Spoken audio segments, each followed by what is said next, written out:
আসসালামু আলাইকুম। আজকে আমি আরেকটা রান্নার রেসিপি নিয়ে আসলাম। রান্নার রেসিপিটা আমি বলবো না প্রথম থেকে, আপনারা প্রথম থেকে দেখলেই বুঝতে পারবেন কি রান্না করব। আমি সাইরাস মম আজকে রান্না করব নতুন একটা খাবার, অ্যারাবিয়ানদের যে খাবসা বিরিয়ানি, সেই বিরিয়ানিটা আমি আজকে তৈরি করব।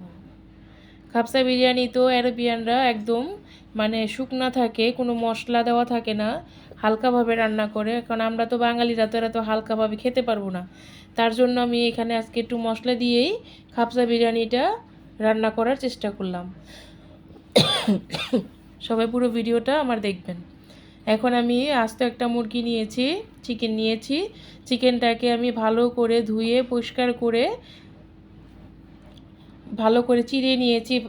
চিকেনটাকে চিড়ে নিয়ে এখন আমি এখানে আদা রসুন বাটা, লবণ পরিমাণ মতো দিয়ে প্রথমে আমি মুরগিটাকে ভালো করে মেখে নিয়েছি। এখন ভেজে নিব, চুলার আঁচটা একটু কম করেই ভাজবো। আর এখানে হলো বাসমতি চালটা, এখানে আমি 1 কেজির প্যাকেট থাকে যেগুলো, 1 কেজির প্যাকেট পুরোটা নিয়ে নিই, অল্প একটু রেখে দিয়েছি 1 কাপের মতো।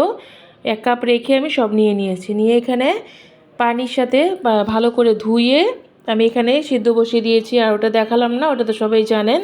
আর তাও আমি এখন বলে দিচ্ছি কি দিয়েছি। লবণ দিয়েছি, তেল আর হলুদ। আর এখানে আমি চিকেনটা রান্না করে নিব। চিকেন রান্না করার জন্য তেলটা ভালো করে গরম করে নিয়েছি। গরম করে নিয়ে দারচিনি 2 টুকরো, এলাচ 3-4টা ও গোলমরিচ, জয়ত্রী দিয়ে ভালো করে ভেজে নিয়েছি। আর এখানে আমি পেঁয়াজ কুচি করে নিয়েছি। পেঁয়াজটা আজকে নিব বেশি করে, 2 কাপ পরিমাণ পেঁয়াজ লেগেছে। পেঁয়াজটা আমি কুচি করে কেটে বেরেস্তার মতো ভেজে নিব। ভেজে নিয়ে তারপর আমি এখানে একটা মশলা তৈরি করব। এই মশলাটার মধ্যে আজকে দিব হলো আদা রসুন বাটা 4 চা চামচ, বড় চামচ নিয়েছি আমি। বড় চামচের এরকম চামচের দিলেই আমার 4 চামচ পরিমাণ হয়ে যাবে। 4 চামচ আদা রসুন বাটা। তারপর এখানে দিব গুঁড়া মরিচ 1 চামচ পরিমাণ, গরম মশলা, ঘরে তৈরি গরম মশলার গুঁড়া দিব এখানে আমি 1 চামচ পরিমাণ, লবণ দিব পরিমাণ মতো। সবাই আপনারা আপনার আন্দাজ মতো লবণটা দিয়ে নেবেন। লবণ অনেকে বেশি খায়, অনেকে কম খায়, আপনাদের আন্দাজ মতো দিবেন। আর এখানে আমি কেওড়া জল দিয়ে দিলাম 1 চামচ পরিমাণ। সয়া সস দিব এখানে 1.5 চামচ পরিমাণ। সস দিব এখানে 2 চামচ পরিমাণ।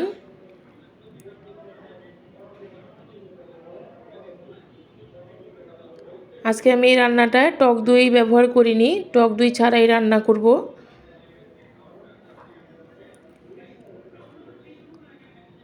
সব মশলাগুলো দিয়ে একবারে মিলিয়ে নিয়েছি।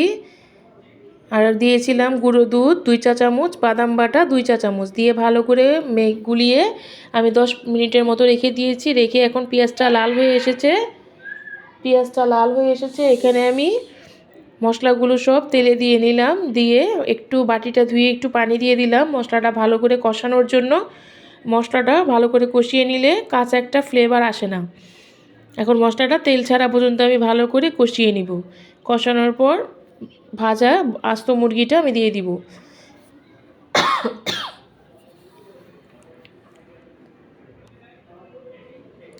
এখানে আমি আরেকটু প্যাকেট মশলাটা দিয়ে দিলাম। প্যাকেট মশলাটা আজকে আমি ব্যবহার করেছি শান, যে কাচ্চি বিরিয়ানির মশলাটা আছে সেই মশলাটা ব্যবহার করেছি। এই মশলাটা দিলে খাবসা বিরিয়ানি বলেন, কাচ্চি বিরিয়ানি বলেন, অনেক ভালো হয় রান্নাটা। একবার করে দেখলে আপনারা বুঝতে পারবেন।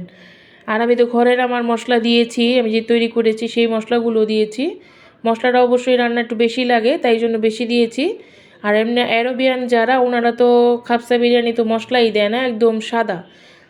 অথেন্টিক খাবসা বিরিয়ানি হলো সাদা, কিন্তু আমরা বাঙালি তো সাদা খেতে পারবো না, তাই জন্য এই মশলাগুলো দেওয়া। অনেকে খাবসা বিরিয়ানি খেতে চান না, যে মশলা কম মজা হবে না, কিন্তু আমার মতো এরকম তৈরি করে খেলেই ভালো লাগবে, তখন বুঝতে পারবেন যে কীরকম মজা হয়। এখন আমি চিকেনটা অল্প একটু পানিও দিয়ে দিব।